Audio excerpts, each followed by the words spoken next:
할렐루야. 네, 여러분 너무 반갑습니다.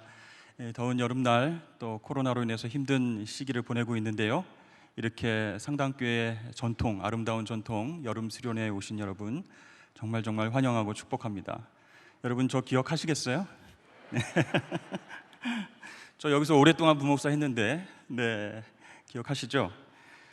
제가 이제 부산으로 가기 직전에 어떤 분이 저한테 이렇게 말씀하시더라고요. 목사님, 청주에 계시는 동안 상당 산성에 자주 가셨나요? 그래서 그렇죠. 우리 아이들하고 꽃필 때 그렇게 산성에 자주 놀러 갔었죠. 그랬더니 그래서 산성교회로 가시는구나 그러시더라고요. 상당 산성, 그렇죠? 제가 부임할 교회가 미리 정해져 있었으면 저도 몰랐던 것이죠, 그렇죠? 근데 그분이 산성교회로 가실 줄로 믿었습니다. 이렇게 얘기를 하시더라고요. 마스크를 다 하고 계셔서 반갑기도 하지만 조금 안타깝기도 한데요. 눈만 보면 알 수 있을 것 같아요. 누가 누구신지. 우리 권사님, 우리 장로님, 집사님 건강하시고 또 이렇게 참여해 주셔서 너무 감사합니다. 제가 이제 시집 간 지 얼마 안 돼서 다시 이렇게 친정집에 오니까 너무 편안한 거예요. 여기서 그냥 눕고 싶어요. 그래서 부산에 자리 잡기도 전에, 완전히 부산 사람 되기도 전에 바로 강사로 불러주신 우리 안광복 목사님과 우리 장로님께 감사를 드립니다. 조금 늦게 불러주셨으면 저 잊어버릴 뻔했어요. 이렇게 반갑게 오랜만에 만나는데요, 오랜만에 우리 청주식으로 한번 인사해봤으면 좋겠습니다.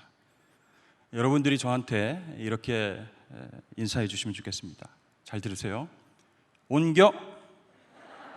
자, 하겠습니다. 시작. 그리고 와슈.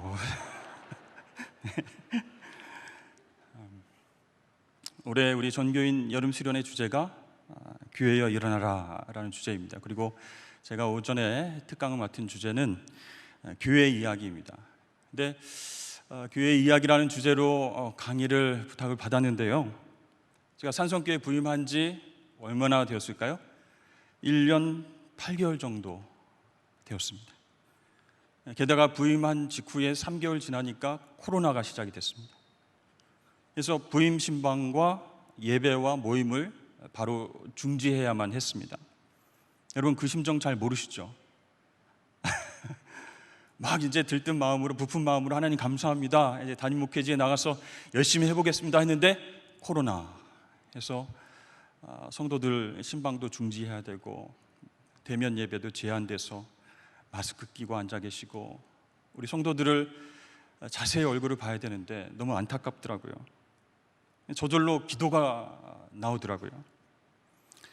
그런데 이렇게 어려운 상황 가운데 목회를 시작한 제가 강사로서 과연 어떤 교회 이야기를 할 수 있을까 좀 고민이 됐습니다. 지금 한국 교회뿐만 아니라 세계적으로 교회가 다 위기를 맞이하고 있죠. 그런데 대부분 이제 위기가 오면 위기가 기회다 이런 말들을 많이 합니다. 그런데 어떻게 기회로 살릴 것인가, 그게 참 중요한 문제 같아요. 그런데 한 가지 확실한 것은 위기의 상황 속에서는 기본으로 돌아가야 회복을 경험할 수 있다라는 것입니다. 프로 운동선수들에게 슬럼프가 옵니다. 정말 결과로 몸값을 보여줘야 되는데 슬럼프에 빠지면 너무 힘들어지는 거죠. 그런 위기가 찾아올 때 이 프로 운동선수들은 항상 어떻게 해요? 기본기를 다시 익히려고 노력을 한다는 것이죠. 그래서 어디서부터 잘못되었는지, 폼이 괜찮은지 기본으로 돌아가서 그것을 체크한다는 것입니다. 그래서 골프 선수 유명한 타이거 우즈, 유현진 선수도 잘 던지다가 또 안 되는 때가 있어요. 그때는 다시 투구 폼을 연구하고 자신의 주무기를 다시 점검하고 기본기를 익히려고 노력합니다. 또 손흥민 선수, 우리가 보기에는 굉장히 골을 쉽게 넣는 것 같지만 잘 안 되고 안 풀리고 힘들 때는 항상 기본기로 돌아가서 볼을 가지고 몇 시간씩 운동하고 다시 훈련하고 돌아가고 그렇게 하는 것을 보게 됩니다. 이렇게 프로선수들을 봐도 위기가 왔을 때 기본기 훈련을 하고 오류를 바로잡고 실수를 극복해 나가는 그런 상황을 보게 됩니다. 마찬가지로 교회가 위기를 맞이했다. 여러 가지 해법들을 내놓고 있는데요. 이 교회도 이 위기 속에서 기본으로 돌아갈 때 비로소 위기를 극복할 수 있다라는 것입니다. 그리고 한 단계 더 성숙의 길로 나아갈 수 있게 된다는 것이죠. 한번 화면을 띄워주시겠습니까? 그래서 오늘 주제를 기본으로 돌아가기 이렇게 잡았습니다. 밑에 글씨는 아드 폰테스라고 있는데요. 네. 아드 폰테스는 기본으로 돌아가자라고 하는 라틴어입니다. 여러분 많이 들어보셨습니까?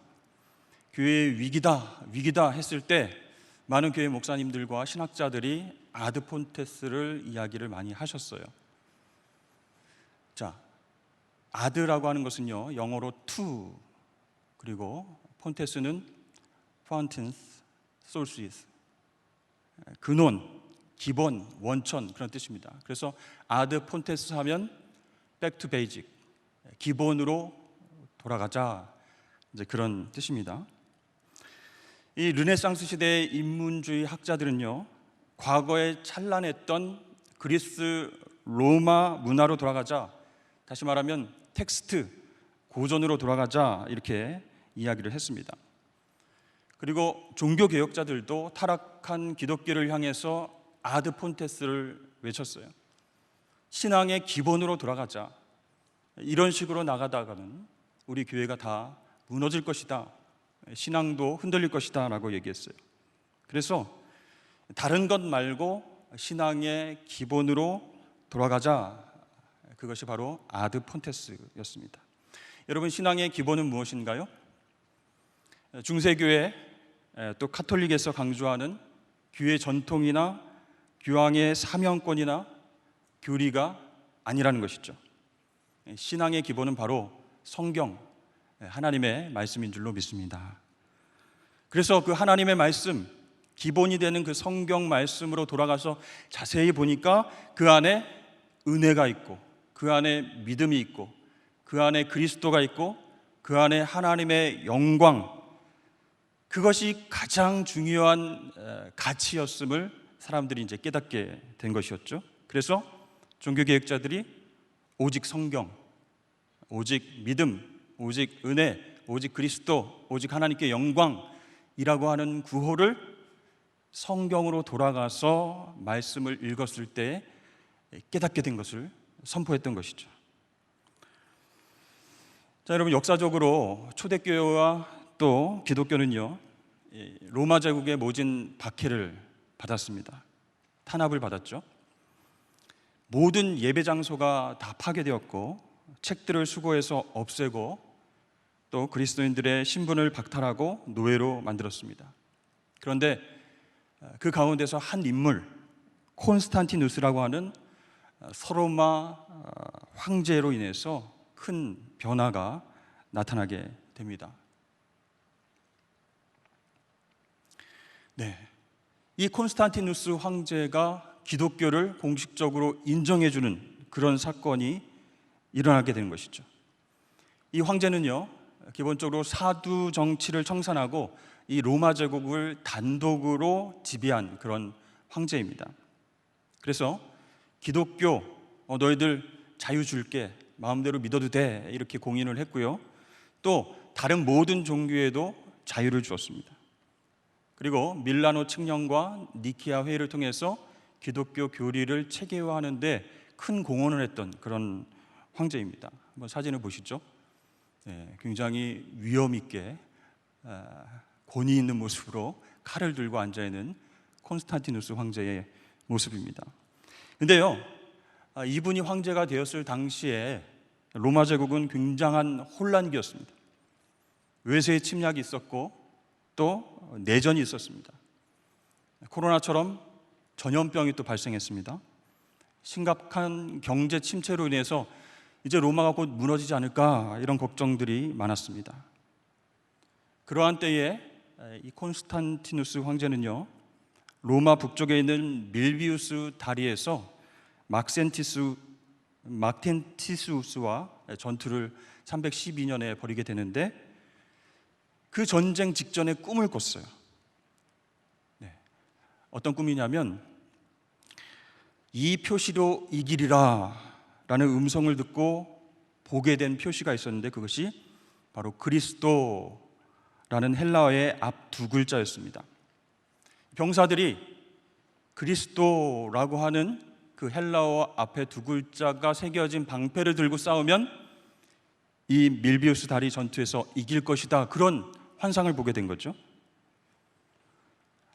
그래서 이 전투에 임하기 전에 환상을 본 콘스탄티누스 이 황제는요, 이 방패에 라바룸이라고 하는 이 방패 표시인데요, 헬라어로 크리스토투스의 첫 두 글자, X로 보이는 여러분 카이라고 하는 헬라어, 또 P처럼 보이는 로라고 하는 헬라어, 이 앞에 두 글자를 따서 병사들의 방패에 이렇게 새겨놓았던 것이죠. 그래서 이 방패를 들고 싸우게 되니까 어떻게 됩니까? 밀비우스 다리 전투에서 이기게 되는 거예요. 그래서 콘스탄티누스 황제는 막센티우스를 이 전투에서 이기게 되고 최종 승리를 거둔 후에 로마로 돌아옵니다. 그래서 원로원들에게 인정을 받아요. 그리고 황제 지위를 인정받게 되고 자신은 그리스도인이다, 이렇게 선포를 하게 됩니다. 다음 사진 한번 보실까요? 네. 그래서 밀라노 칙령이라고 하는 313년에 큰 일을 하게 되는데, 콘스탄티누스 이 황제는 서로마 황제였는데 동로마 황제인 리키니우스와 동맹을 맺고 함께 밀라노 칙령을 발표합니다. 그러니까 이 칙령을 통해서 기독교를 로마 제국의 한 종교로 인정한다, 땅땅땅, 그런 내용이죠. 그렇죠? 그래서 기독교는 탄압받는 입장에서 이 로마 황제의 비호를 받는 입장으로 크게 격상되고, 콘스탄티누스는 기독교를 장려한 최초의 로마 황제가 됩니다. 그래서 기독교 박해하는 것 멈춰라, 이렇게 기독교 박해를 금지했고요. 그 다음에 교회의 사법권, 재산권 인정해 줘야 된다, 이렇게 얘기하면서 신앙의 자유를 선포하게 됩니다. 여러분, 왜 이렇게 칙령까지 발표하면서 콘스탄티누스 황제가 기독교를 공인했을까? 전투에서 이긴 것이 정말 하나님의 도움이고 하나님의 은혜여서 정말 감동받아서 저는 이제 그리스도인입니다, 하나님 기독교를 공인하겠습니다, 이렇게 신앙적으로 회심했기 때문에 이러한 칙령을 발표했나? 그것이 아닙니다. 그가 완전히 회심했기 때문이 아니라 정치적인 의도가 있었던 거예요. 왜냐하면 이 콘스탄티누스 황제의 그 일대기를 보면 죽을 때까지 로마 다신교의 수장, 나중에도 나오는데요, 폰티펙스 막시무스, 그 자리를 고수합니다. 그러니까 이교도의 수장이라고 하는 자리를 계속 가지고 있는 거예요. 자기는 그리스도인이다, 이렇게 얘기를 했으면서도 그 자리를 고수하고 세례도 언제 받냐면 죽기 직전에 받습니다. 그러니까 정치적인 이유가 있었다는 것이죠. 로마의 태양이라는 그리스도인과 비그리스도인들 모두 다 함께 태양 숭배하는 예배를 드려라, 이렇게 명령할 정도였습니다. 그러니까 기독교뿐만 아니라 모든 종교의 자유를 주고 특권 주고 그들의 환심을 사서 정치적 종교적인 기반을 세우려고 했던 그런 의도였던 것이죠. 아무튼 이 밀라노 칙령으로 인해서 기독교에 대한 핍박은 멈췄어요. 로마에서 자유롭게 예배드릴 수 있고 신앙생활 할 수 있었습니다. 얼마나 감사한 일입니까?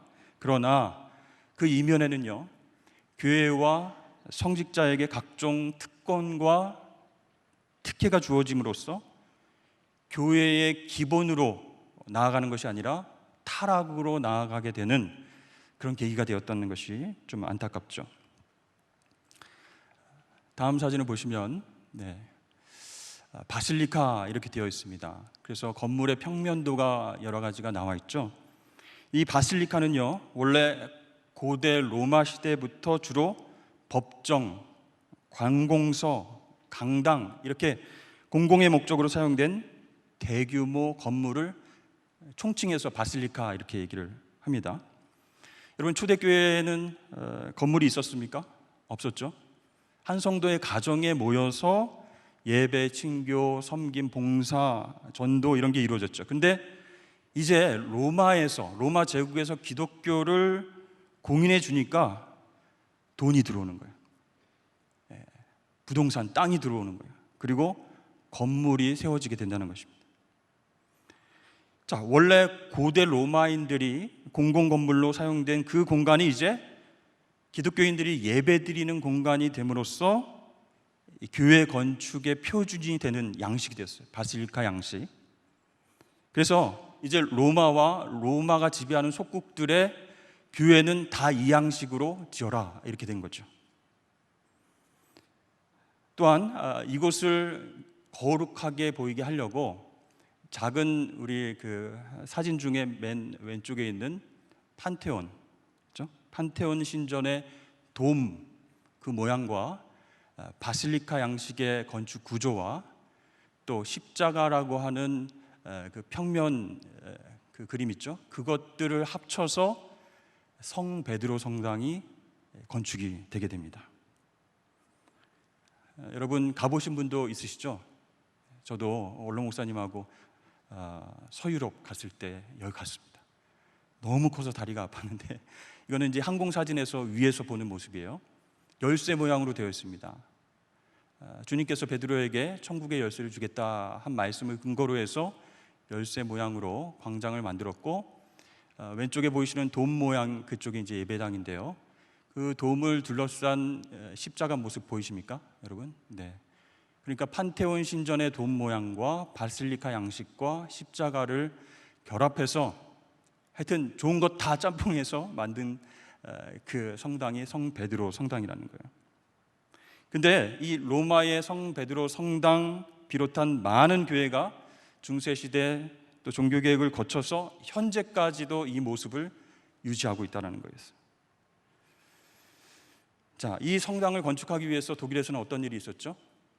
네, 면죄부를 판매했습니다.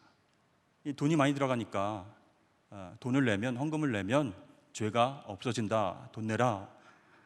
자, 그런 일들이 있었는데 누가요? 루터가 비텐베르크 교회 정문에 95개의 방반문을 발표하는 그런 계기가 되었던 성당이었죠. 자, 로마 제국은요, 이렇게 바실리카라고 하는 건축 양식을 통해서 로마의 속국들 안에 교회의 모든 건축 양식을 통일하게 됐고, 그곳에서 기독교인들이 예배를 드리게 했어요. 초대교회는 건물이 없었는데, 가정에서 예배를 드렸는데 이제는 저런 양식을 통해서 교회가 건축이 됩니다. 또 평민들의 욕구를 충족시켜주기 위해서 원형극장도 만들었죠. 그리고 그곳에서 운동 경기도 있었고 연극도 있었고 드라마 공연들도 많이 올려지게 된 것입니다. 터키에 가면요, 히에라폴리스라고 하는 원형극장이 있습니다. 굉장히 크고 넓은데 사진상으로는 잘 안 보이시겠지만, 근데 이것을 이제 극장이라고 하는데요, 테아트룸. 그때 건축 양식으로 만들어진 교회당이 마치 테아트룸과 같은 구조가 되어지게 되는 것이죠. 맨 앞에 보시면은 무대가 있죠. 중앙의 무대에서 연기자들이 나와서 연극을 하고, 성경에 있는 내용을 같이 연극을 통해서 보여주기도 하고, 노래도 부르고, 또 중앙 원형 있는 부분에서는 경기도 이루어지고, 여러 가지 볼 것들, 문화적으로 향유할 것들을 그렇게 제공해 줬다는 것이죠. 자, 오늘날 교회의 건축 양식과 형태를 보면요, 지금 살펴본 바실리카 양식과 테아트룸, 극장 형태가 그대로 남아있는 것을 우리가 보게 됩니다. 이 무대와 같은 이 강대상 위에 제가 이제 서게 되죠. 그럼 성도들은 관객 입장처럼 관객처럼 앉아서 저를 이제 계속 보고 계시는 거죠. 저를 안 보시고 시계 보시는 분, 핸드폰 보시는 분은 그러니까 구조상 강대상 위에 올라온 사람을 집중해서 보게 되는 그런 구조라는 거죠. 그리고 의자는 어떻습니까? 가로로 된 긴 의자. 저기 원형극장도 가로로 된 긴 의자가 있어요. 자, 여러분 장의자에 여러분들이 앉으셨죠? 앉으시면은 양 끝에 앉은 사람들은 편해요, 안 편해요? 편하죠. 나갈 때, 들어올 때 편합니다. 그러나 중간에 앉은 분은 어떻게 해요? 나가기가 참 불편합니다. 가운데 앉은 사람은 예배 끝날 때까지 꼼짝 마라. 네, 그겁니다. 그러니까 좋으나 싫으나 앞 강단에 목회자를 보면서 설교를 들어야 되고 예배를 마쳐야 되는 그런 구조죠. 그러니까 이것은 이 구조 자체가 설교자, 목회자에게 힘을 만들어준다, 권력을 만들어준다, 그런 구조라는 거예요.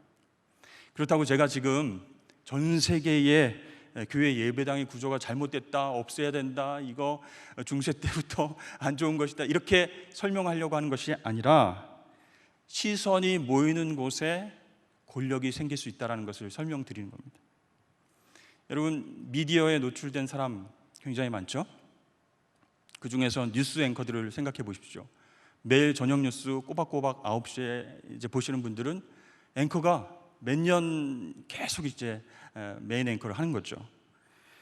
국민들은 매일 뉴스에서 앵커의 모습을 보게 됩니다. 집중해서 보게 됩니다. 그런데 정말 말도 잘하고 깔끔하고 뉴스 진행도 잘하고 그렇게 하면은 호감을 갖게 되죠. 시선을 온 국민에게 받게 되니까 나중에 앵커 출신들이 어디로 진출을 해요? 정치로 진출을 하는 경향들이 있습니다. 그러니까 제가 이제 이 구조적인 이야기를 드리는 것은 조심할 부분이 있다는 거예요. 무대 위에서 집중받는 시간이 많을수록 목회자가 우상화될 위험이 있다, 그런 뜻이죠. 여러분, 요즘 젊은이들이 열광하는 아이돌 있죠? 아이돌이라고 하는 단어 자체가 우상이라는 그런 뜻입니다. 그러니까 목회자도 이 강대상 위에서 우상이 될 수 있는 위험이 있다는 거예요. 모든 시선들이 집중이 되니까 그렇습니다.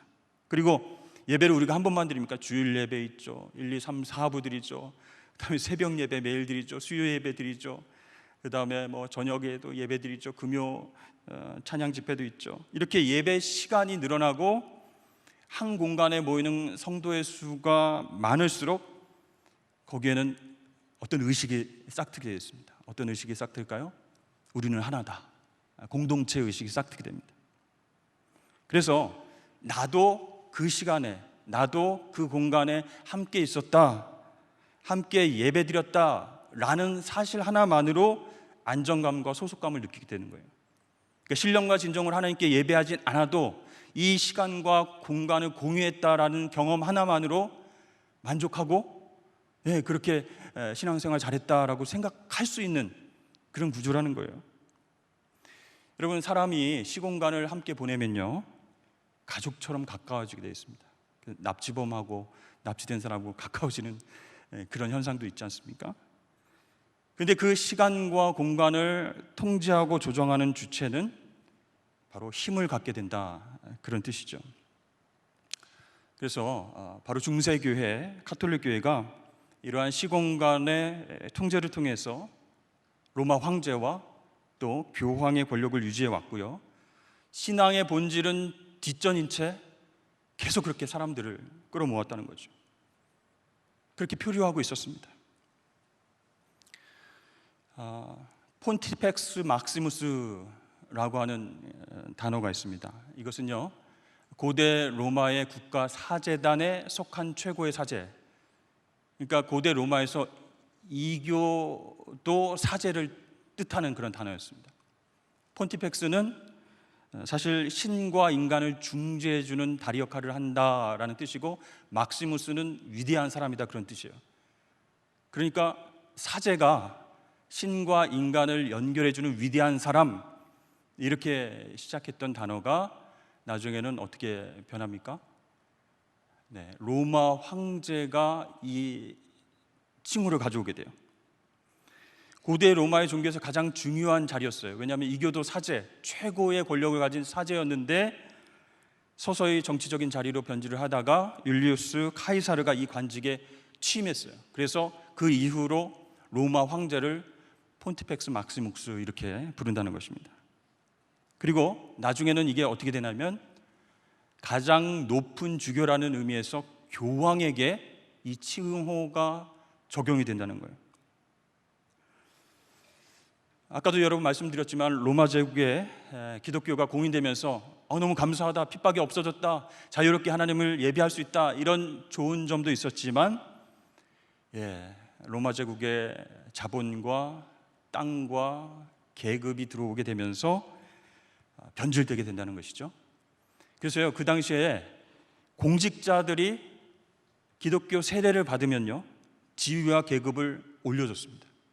그러니까 나도 세례 받아야 되겠다, 이런 사람들이 늘어나겠죠. 또 평민들이 세례를 받으면요 금 한 사람당 금 20조각을 줬어요.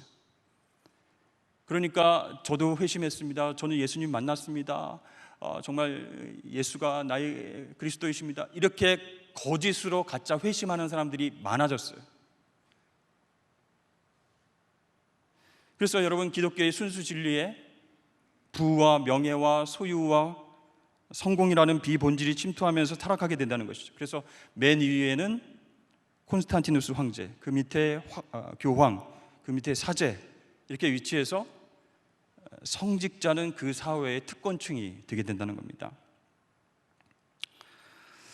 그래서 여러분, 그 중세교회는요 교황에게 모든 사도권이 있다, 그런 위계 질서이기 때문에 성직자 중심의 구도입니다.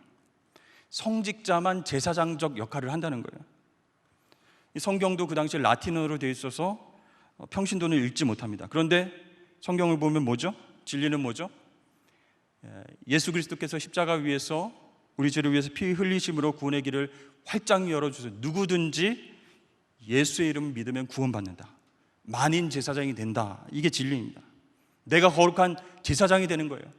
원래 교황이나 사제들만 제사장 역할을 하는 게 아니라 내가 예수를 믿음으로 거룩한 제사장이 되는 거예요. 구약시대에는 제물과 제사장이 분리되어 있습니다. 이제는 어떻게 돼요? 내가 제사장이에요. 그러니까 내가 제사장인과 동시에 제물이 되어서 나를 하나님 앞에 드리는 영적 예배가 가능하게 된 것이죠. 그럼 목회자와 평신도의 차이는 무엇일까요? 신분이 아니라는 거예요. 신분은 다 제사장으로서 똑같은 거예요. 그러나 맡겨주신 역할이 다르다. 즉 존재론적으로는 구별할 수는 없고 기능론적으로 구별되어야 된다는 것입니다. 자, 이렇게 우리가 역사를 통해서 보면 로마의 기독교 공인으로 인해서 바실리카 양식의 교회 건물, 폰티펙스 막시무스라는 로마 황제, 교황의 권력 구조가 종교개혁으로 다 깨트려지고 없어져야 되는데 오늘날 교회도 잔존해서 영향을 끼치고 있다는 거예요. 오늘날도 성직주의를 강조하면서 목사 무오설, 교황 무오설이 아니라 우리 목사님 하신 것은 다 옳습니다, 이렇게 된다는 거죠. 그래서 너무 정치 쪽에 참여를 해서 또 무리를 일으키는 분들도 계셔요. 그리고 그분들이 얘기하는 건 우리 목회자들은 영적 지위로 부르심을 받았고 평신도들은 세속적인 지위로 부르심을 받았으니까 틀리다, 이렇게 구분을 해놓는 거예요. 성속 이원론으로. 그 성직주의가 굉장히 공고해져 가서 거기서부터 나오는 게 어떤 부작용입니까? 교회의 세습의 문제. 목사님의 아들만이 이 교회를 물려받을 수 있다, 이렇게 되는 것이죠. 또 하나는 성장주의가 우리 한국 교회를 지배하게 됐습니다. 목적 없는 무한 성장을 목표로 하는 거예요. 무조건 커야 되는 거예요. 땅도 많이 사야 되고 건물도 크게 줘야 되는 거예요. 교회 헌금, 부동산, 건물이 하나님 주신 복이다, 이렇게 주장을 합니다. 그래서 많은 목회자들이 작은 교회에서도 정말 하나님의 영광을 위해서 섬길 수 있는데 모두 다 대형 교회를 꿈꾸는, 모두 다는 아니겠지만 주로 많이 대형 교회를 꿈꾸고 CEO처럼 교회를 운영하고 싶은 마음들이 생기게 된다는 것이죠. 여러분, 성장을 추구하는 것 자체가 잘못된 것은 아닙니다. 그러나 이 성장을 배타적으로 추구하는 그 과정 속에서 성도를 한 영혼으로 보는 게 아니라 교회의 숫자, 헌금 내실 분, 우리 공동체의 한 개체, 이렇게 보는 것에서부터 타락이 될 수 있다, 잘못된 방향으로 갈 수 있다는 거예요. 자, 여러분, 이러한 상황 속에서 한국교회가 정말 중세교회로 돌아가는 것 아닌가, 정말 종교개혁으로 다 없어져야 할 부분들이 왜 남아있는가, 이렇게 위기의식을 느끼고 있는데 코로나가 터졌어요. 같은 시간 같은 공간에서 모이지 못합니다. 예배와 모임과 선교와 전도가 불가능해졌어요.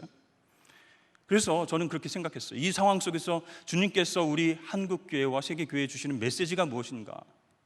제발 기본으로 돌아가라. 종교개혁 시대에 개혁됐다고 끝나는 것이 아니라 개혁교회는 말 그대로 리포음드 처치, 항상 개혁되어야 된다. 비본질을 버리고 기본으로 돌아가야, 그래야 회복될 수 있고 하나님 기뻐하시는 교회로 나갈 수 있다는 것입니다. 여기에서요, 이제 중세 시대의 문화를 한번 볼까요?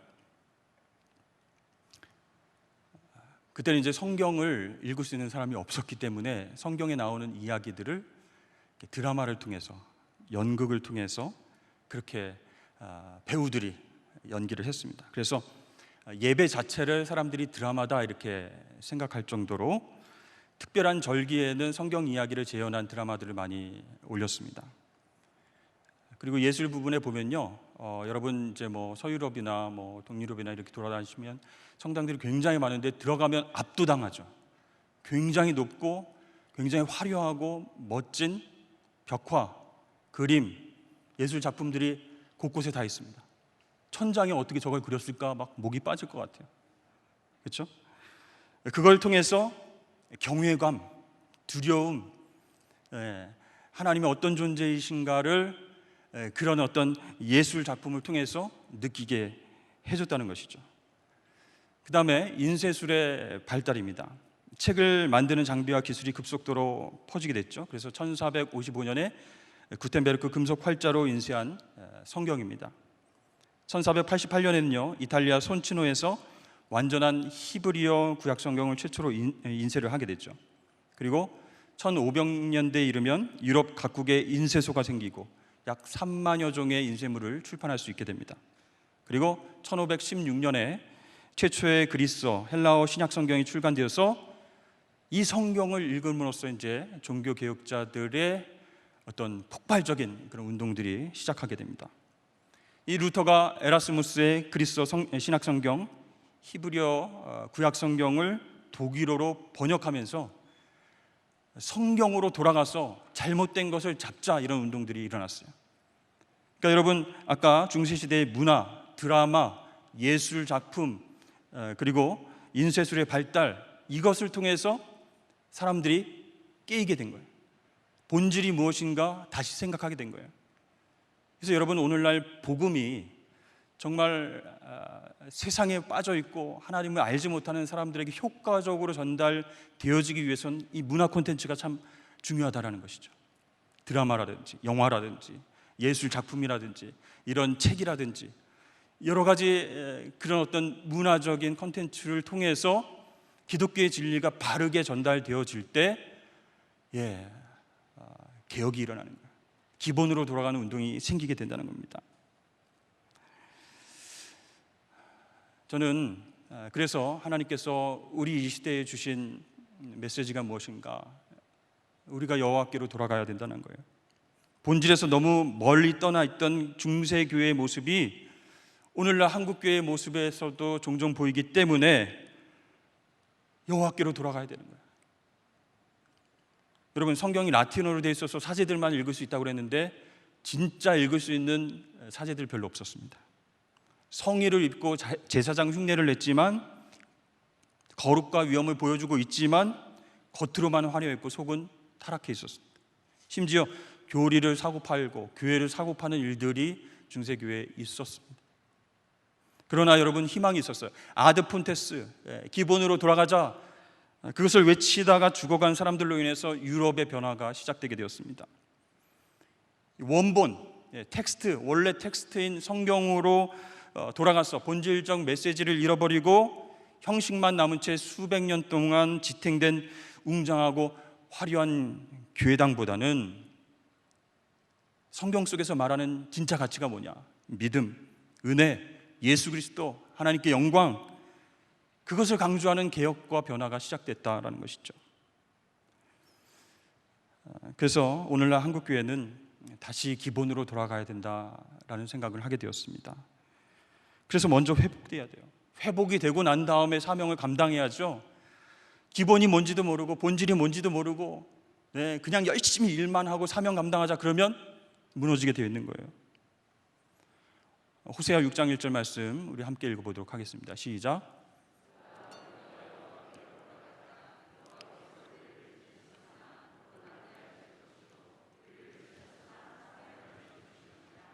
아멘. 이 말씀은 하나님께 돌아오는 사람들에게 주시는 하나님의 약속이에요. 그러니까 하나님은 기본으로 본질로 돌아가는 사람들에게 회복을 약속하시는 줄로 믿으시길 바랍니다. 그래서 저는 교회 회복의 동력이 무엇일까? 첫 번째는 성령의 역사다 이렇게 생각합니다. 제가 생각하고 추구해야 할 목회 비전 중에 하나입니다. 근데 내가 아무리 잘 하려고 해도 기본으로 못 돌아가야 되는 우리의 욕망이 그것을 방해하고 있기 때문이에요. 성령의 도우심 없이는 하나님께로 나아가지 못하는 거예요. 기본으로 돌아가지 못하는 거예요. 그래서 말씀과 기도의 자리, 본질을 찾는 자리로 가기 위해선 성령의 역사가 필요하다. 저출산, 고령화 문제, 코로나 바이러스, 비대면 예배, 모임 제한, 소통 부재, 심각한 차세대 신앙 문제, 이거 어떻게 다 우리가 해결할 수 있겠습니까? 사람의 힘으로 안 된다는 거예요. 목회를 사람이 할 수 없다는 거예요. 그래서 저절로 기도하게 되고 저절로 성령 하나님께 엎드리게 된다는 겁니다. 그래서 성령께서 주도적으로 우리 교회를 향해서 영적으로 역사하실 때 순종하면 그 교회는 본질적 사명을 감당할 수 있게 된다는 것입니다. 그래서 저희 산성교회는 제가 이제 가자마자 어떤 교회인가? 성령께서 이끄시는 교회다. 목회자의 어떤 사람의 힘으로 이끌어가는 교회가 아니고 성령 하나님이 이끄실 때 순종하는 교회가 되자, 이렇게 해서 성령께서 이끄시는 교회라고 잡았습니다. 사람이나 제도나 물질과 프로그램이 교회를 움직이는 것이 아니라 오직 성령 하나님이 교회의 주인 되셔서 인도하실 때 순종해야 돼요.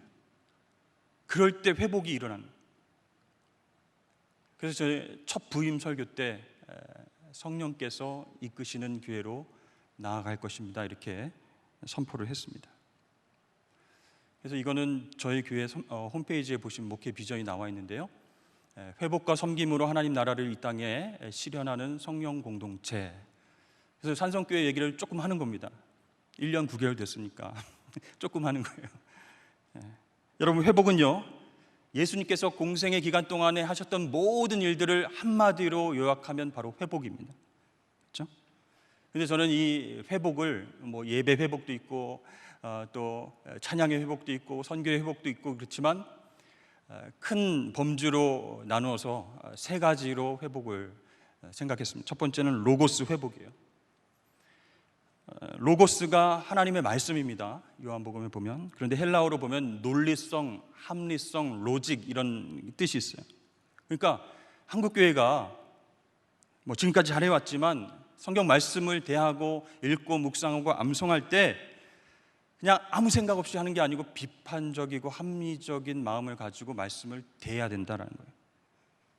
토론하고 그 다음에 질문하고 해답 얻기 위해서 기도하고 말씀을 묵상하는 삶이 있어야 우리 가운데에 로고스가 회복된다. 두 번째는 파토스가 회복돼야 된다고 생각합니다.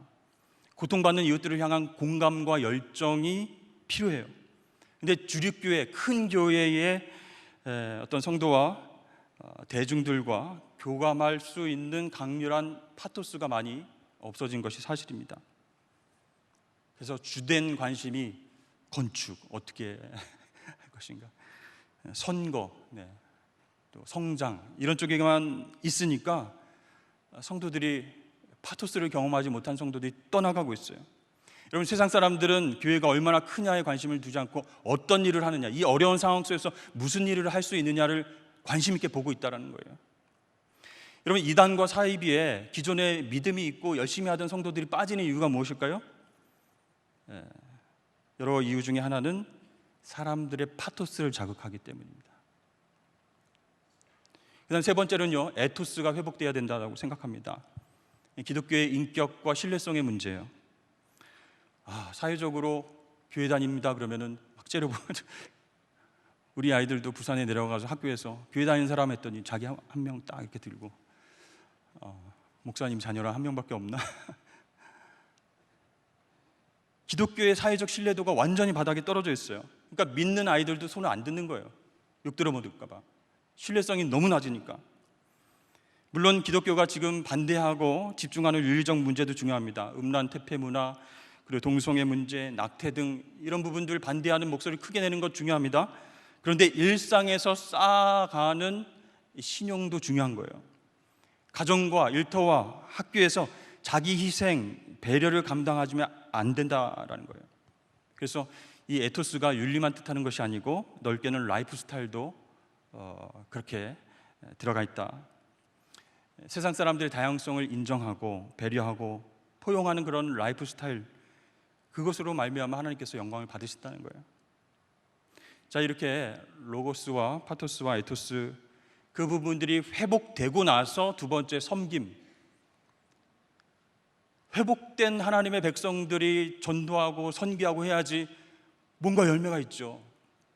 회복되지도 않고 믿음도 없고 확신도 없는데 예수 믿으세요, 한번 나와보세요, 이러면 되겠습니까? 우리 산성교회는 해외 선교를 통해서 하나님께서 은혜 주시고 복 주신 그런 교회입니다. 지금까지 102명의 파송 선교사를 배출을 했고요, 원텐텐 제도를 통해서 한 사람이 10만 원씩 10명이 모여서 한 사람의 선교사님을 도와주는 그런 일들을 해왔습니다. 하나님께서 선교사 출신 목사님을 보내주셔서 23년 동안 목회를 잘 마무리하게 하시고 지금 부산 장신대 총장으로 계십니다. 저는 이제 그런 생각을 하게 됐어요. 하나님께서 교회의 본질적 사명을 감당할 때 복을 주시는구나.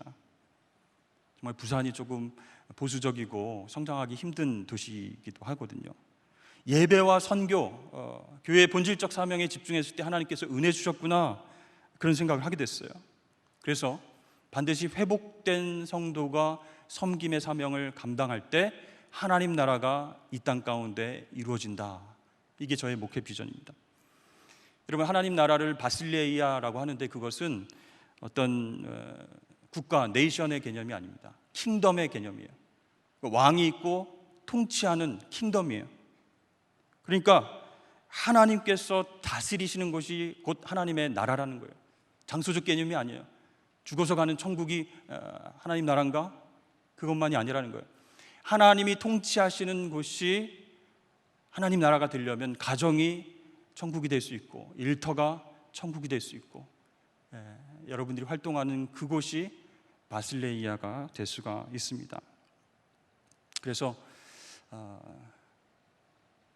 역사를 통해서 우리가 개혁해야 할 부분들이 아직도 개혁되지 않았다라는 것들을 생각하면서 코로나 시대 가운데서 우리가 기본으로 돌아가는 게 얼마나 중요한가. 아드 폰테스, 정말 하나님께서 생각하시는 기본으로 모두 돌아가서 회복되어진다면 하나님께서 회복된 성도들을 통해서 정말 하나님 나라를 이 땅 가운데에 이루어 주실 줄로 믿습니다.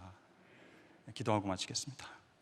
하나님 아버지, 감사합니다. 부족한 종을 통해서 오늘 교회 이야기를 함께 나누었습니다. 하나님, 무엇보다도 이렇게 힘든 상황 속에서 기본으로 돌아가서 하나님께 인정받고 칭찬받는 교회와 성도 되기를 원합니다. 하나님, 우리가 비본질적인 것에 매이지 않게 하여 주시고 정말 하나님을 사랑하는 마음으로 다시 회복되어져서 섬기고 하나님 나라를 이 땅 가운데 구현하는 아름다운 귀한 공동체, 아름다운 성도 될 수 있도록 복 내려 주시옵소서. 감사하며 예수님의 이름으로 기도드립니다. 아멘.